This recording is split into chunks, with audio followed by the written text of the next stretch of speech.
ima svašta, svaka čast.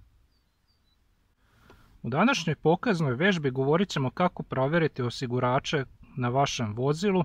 Uglavnom se nalaze u kabini, kod nekih je to u motorskom prostoru, u mom slučaju je u kabini.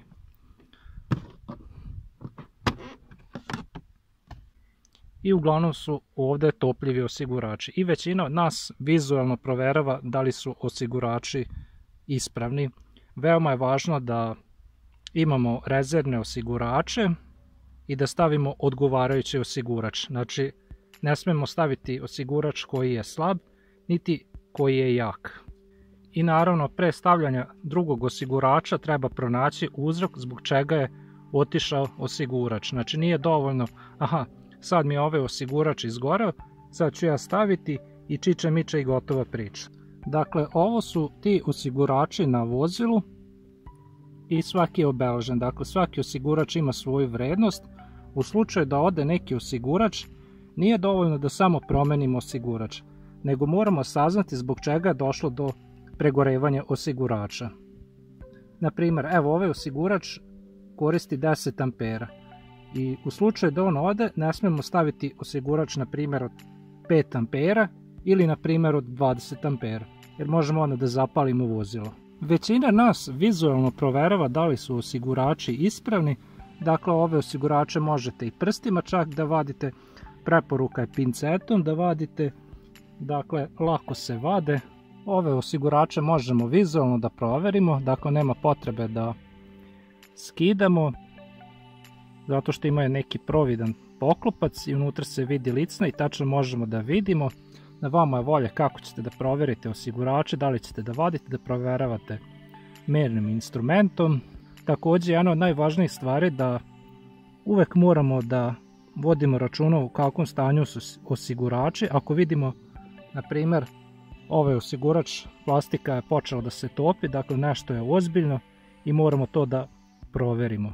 Ja imam običaj da proveravam osigurače uz pomoć mernog instrumenta.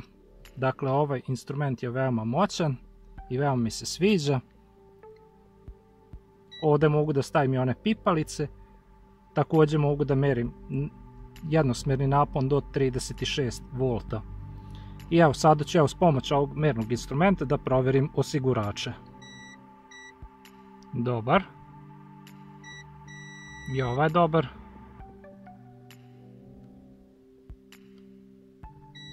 I ovaj je dobar. Evo, možemo i ove osigurače isto da provjerimo.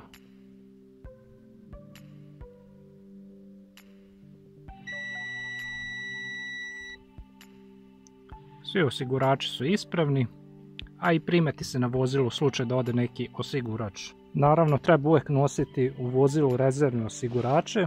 Ja uvijek nosim. Tako da to bi bilo to u ovoj pokaznoj vežbi. Eto, vidjeli ste kako možete da provjerite osigurače. Nije sad to neka filozofija, nema potrebe da bacate pare na razne alate. Većina nas vizualno proverava u kakvom stanju su osigurači. U slučaju da crkne neki osigurač, veoma je važno da otkrijemo razlog zbog čega je crkao. Dakle, nije dovoljno da samo stavimo nov osigurač i čiča miča i gotova priča. Ako proveravamo osigurače uz pomoć mernog instrumenta, preporuka je da skinete klemu sa akumulatora i onda tako da proveravate, ali po meni je bolje varijanta da vizualno proverite osigurač, jer lako se primeti kad crkne osigurač. I naravno, kada crkne osigurač, moramo staviti osigurač odgovarajuće veličine. Ne sme da bude slab ni prejak. I naravno, treba uvijek nositi rezervne osigurače. I tako da to bi bilo to u ovoj pokaznoj vežbi. Čiče miče i gotova priča.